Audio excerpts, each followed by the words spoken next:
Hi there, my name is Lucretia Fulton, and I specialize in digital media, marketing, and graphics at C.G. O'Kelly Library.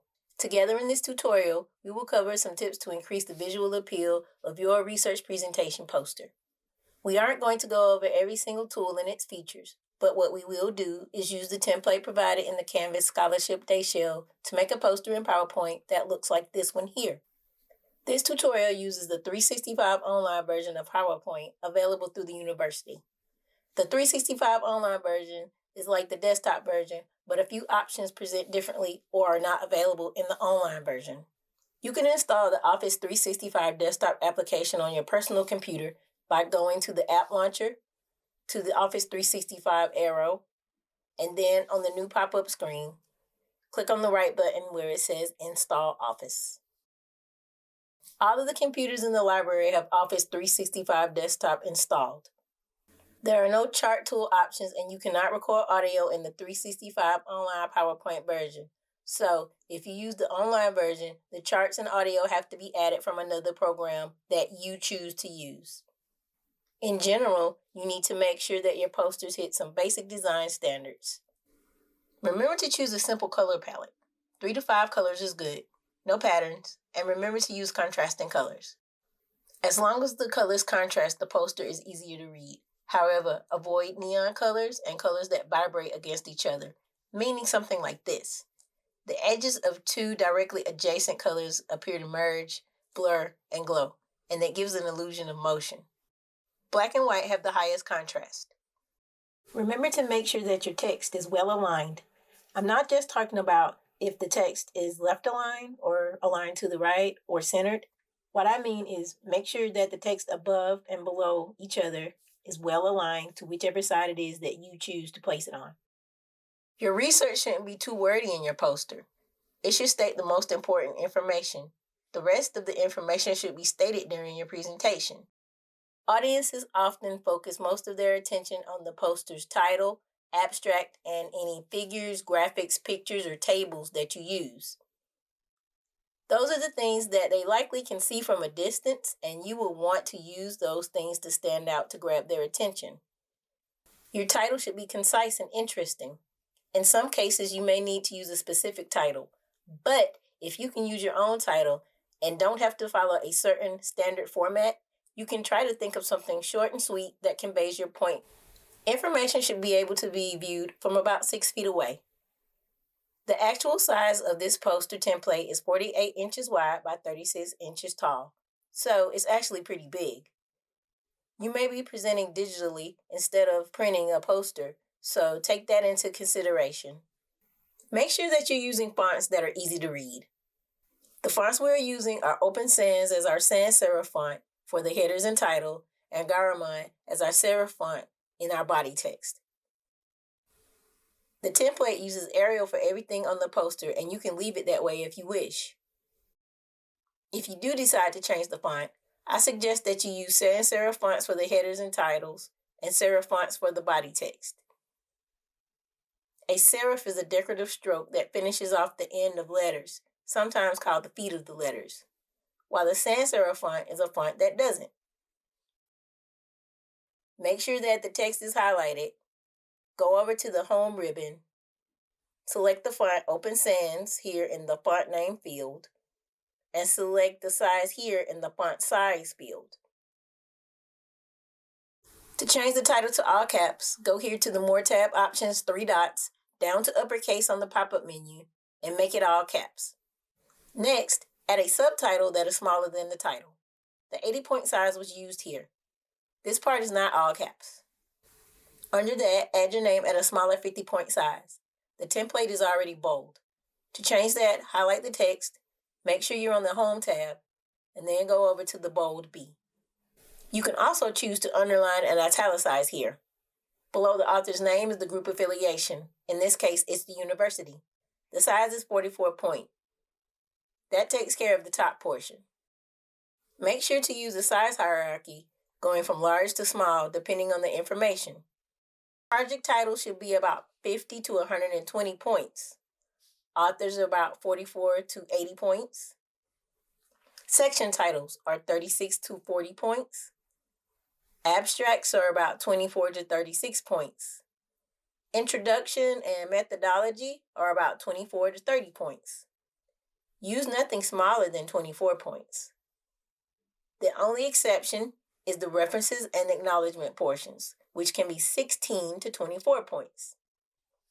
The template is divided into the research information areas already. You can resize the boxes in the border if necessary.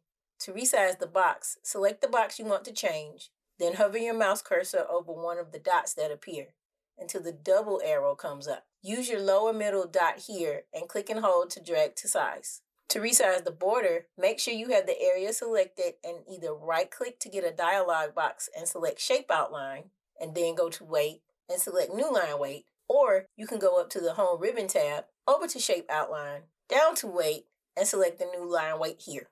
As you may have noticed, options can be accessed either through the menu options or by selecting an area and right-clicking to get an options dialog pop-up.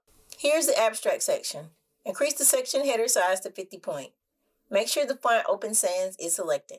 The text added in the body of this abstract is called Lorem Ipsum text, and it's also known as dummy copy. It was sourced from a Lorem Ipsum generator website to use as placeholder text for the tutorial. You will have your own research text abstract to add here. Make the size of this text 36 point. Change the line spacing from 1 to 1.5 by placing a cursor anywhere in the text. Make sure you're on the Home tab. Go over to More Paragraph Options, 3 dots on the right, down to line spacing, and choose 1.5. The introduction box is set up pretty much the same, except we added audio. To do that, come up to the Insert Ribbon tab, over to the audio speaker icon, and in the pop-up window, locate your audio file.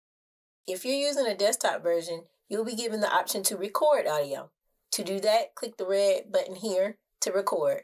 Say what you want to say, and then click the blue button to stop. An audio icon speaker pops up on your page. You can add variety to your presentation by dividing certain information with colored boxes of text. A text box was added below by going up to the Insert Ribbon tab, over to Text Box on the right, and you get a click to add text box that you drag over to the space under the first part of the introduction here. The information here uses a 40-point font in the header and a 28-point font in the body text.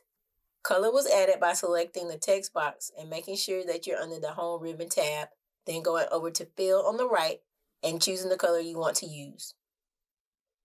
The color used here is a tint of a university color. Bullets were added to the text in the box by selecting the text and then selecting the bullet icon. Let's make our poster stand out by adding color and a few graphics and an image. Continue to use the layout that we have been using with Open Sans and Garamond font and the line spacing of 1.5. I've listed a few Apple types here. Change the Apple types in this section to WSSU University Color Green. There's also an Apple graphic added to each.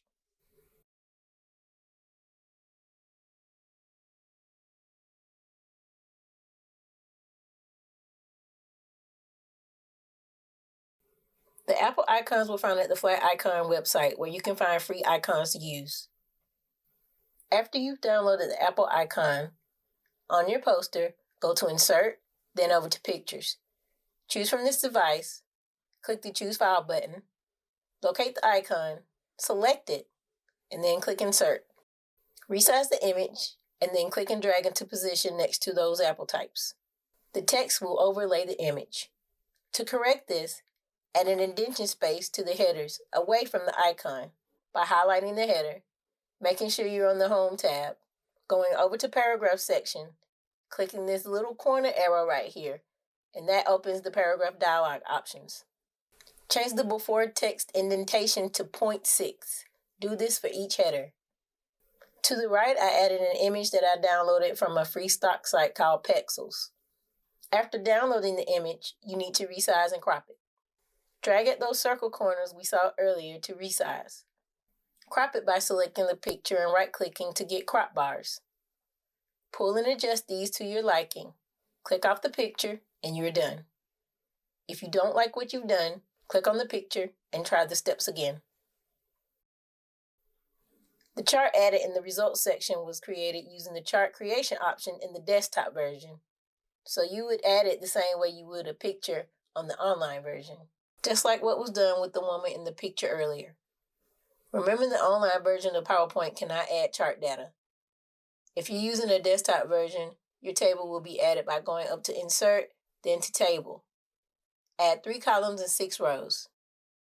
Drag to resize if needed by hovering on the area and move it in the direction, or place a cursor in the cell and go over to the Table Layout ribbon tab, enter the height and the width. Place a cursor in the first row and recolor it by right-clicking and going over to Cell Shading and choosing Red. To merge the top columns, highlight all 3, then right-click to get a dialog box where you will go down to merge these cells together. Enter the table title here and resize the font accordingly. In the discussion section, bullets were used for each point. In the references section, enter all of the sources you used information from for your research using the style requirement your professor or course suggests. And in the acknowledgement area, make sure to mention any important persons or groups that assisted you with creating your project poster. That's pretty much it. And remember, an attractive design will not make up for bad presentation skills. Make sure to also work on addressing and responding to your audience so that your presentation is a success.